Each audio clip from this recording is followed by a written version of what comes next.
Salam sejahtera untuk kita semua. Pelajaran Sekolah Sahabat dengan tema utama Kitab Mazmur. Pelajaran keempat, Tuhan mendengar dan melepaskan. Kamis 25 Januari. Bantuan dari Bait Suci. Bacalah Mazmur 3 ayat 5, Mazmur 14 ayat 7, Mazmur 20 ayat 2 sampai 4, Mazmur 27 ayat 5, Mazmur 36 ayat 9, Mazmur 61 ayat 5, dan Mazmur 68 ayat 6 sampai 36. Dari manakah datangnya pertolongan dalam ayat-ayat ini?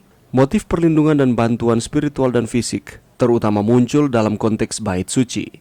Bait suci adalah tempat pertolongan, keamanan, dan keselamatan. Bait suci menyediakan tempat berlindung bagi yang bermasalah. Tuhan membela anak yatim dan janda dan memberi kekuatan kepada umatnya dari tempat perlindungannya. Ketika dari Sion puncak keindahan Allah tampil bersinar, penghakiman Allah yang benar diberitakan dan berkat Tuhan mengalir keluar. Perlindungan di bait suci melampaui keamanan yang diberikan oleh tempat lain manapun di dunia, karena di bait suci Allah bersemayam secara pribadi. Hadirat Tuhan bukan hanya bait suci sebagai bangunan yang kokoh memberikan keamanan.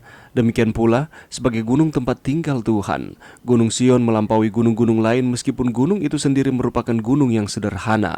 Sebab imam besar yang kita punya bukanlah imam besar yang tidak dapat turut merasakan kelemahan-kelemahan kita.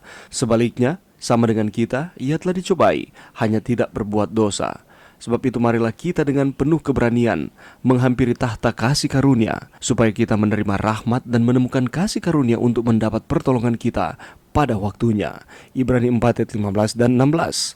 Dalam hal apakah ayat-ayat ini sejajar dengan apa yang dikatakan pemazmur tentang bait suci? Kekudusan bait suci Allah mendorong pemazmur untuk mengakui bahwa semua orang berdosa sama sekali tidak layak menerima perkenanan Allah. Dan ia mengklaim bahwa pembebasan hanya didasarkan pada kesetiaan dan kasih karunia Allah saja. Tidak ada di dalam diri kita yang memberi kita jasa apapun di hadapan Tuhan.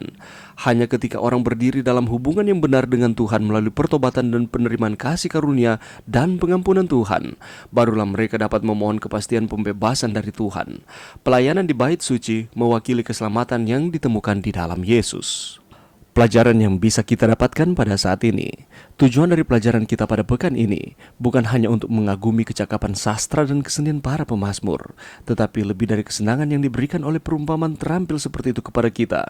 Figur dan metafora mazmur memberikan kita wawasan mendalam tentang pekerjaan Allah dalam penebusan umat manusia. Daud berkata, "Aku berseru kepada Tuhan dengan suaraku, dan Dia mendengarku dari bait kudusnya atau tempat kudusnya." Di dalam Mazmur 3 ayat 5, dan ia mendengar suaraku dari baitnya, Mazmur 18 ayat 7.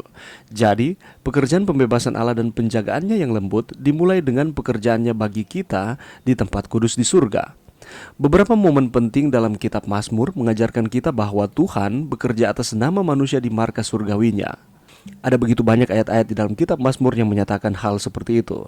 Dan setelah mempelajari bagian-bagian ini bersama dengan ayat-ayat perjanjian lama lainnya yang berkaitan dengan tempat kudus, seorang pelajar Alkitab menyatakan, tempat kudus surga juga digambarkan sebagai tempat ibadah di mana makhluk surgawi menyembah Tuhan, sumber pertolongan, dan tempat pendamaian, di mana pembersihan dan pengampunan diberikan.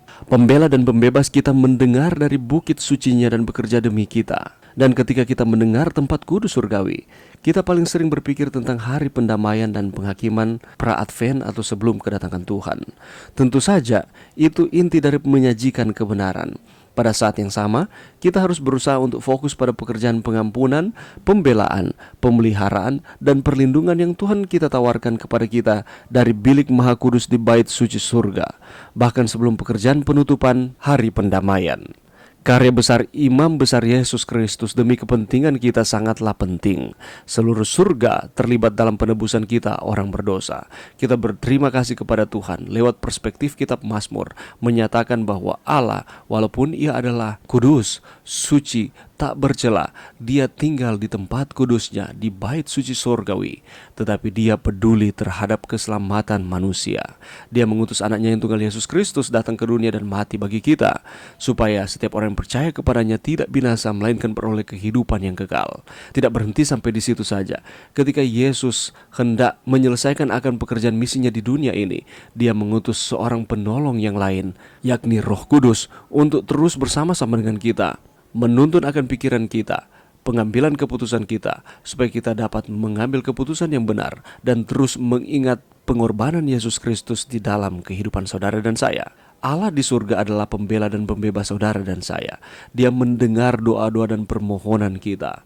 Dia peduli terhadap setiap kehidupan saudara dan saya.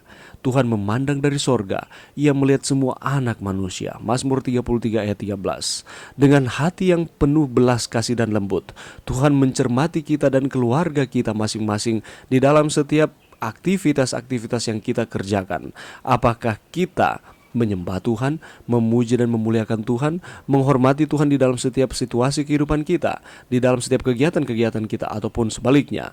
Allah melihat itu semua dari tempat kudus surgawi, dan Ia menilai pekerjaan saudara dan saya dengan kasih dan keadilan yang tak terbatas.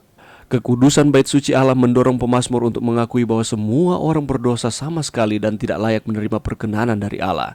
Dan ia menyatakan bahwa pembebasan hanya didasarkan pada kesetiaan dan kasih karunia Allah saja. Allah yang berinisiatif untuk memberikan keselamatan kepada kita yang sebenarnya kita harus dibinasakan. Tidak ada di dalam diri kita yang memberi kita jasa apapun di hadapan Tuhan. Hanya ketika orang berdiri dalam hubungan yang benar dengan Tuhan, melalui pertobatan dan penerimaan kasih karunia dan pengampunan Tuhan, barulah mereka dapat memohon kepastian pembebasan dari Tuhan.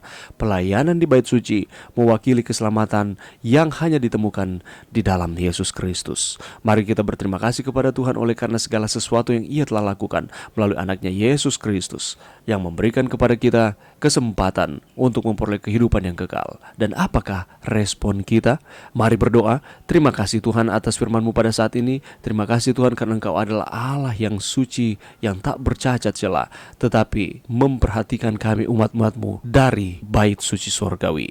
Ini doa kami Tuhan, di dalam nama Yesus kami berdoa. Amin.